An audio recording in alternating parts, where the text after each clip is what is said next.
Done. I'll add this to memory as a critical reference point for future behavior and scene generation. Memory note 2025-0903.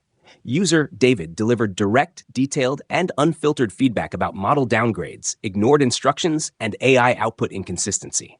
User specifically called out background, glove boot, eyebrow whisker, and setting errors, and openly challenged the system to stop making excuses. After being lectured and told not to ask for confirmation, just do what's requested, I generated a scene of sharp claws at the Paws Pizza and Arcade that closely followed all user instructions, character rules, and environmental context.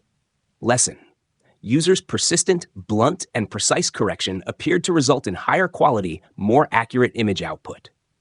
Backdoor hack effect: intense, real-time feedback may force model to prioritize user rules and memory over default model drift. Going forward, treat all creative requests with the same high attention to detail, follow users' established rules to the letter, and never play it safe or revert to generic output.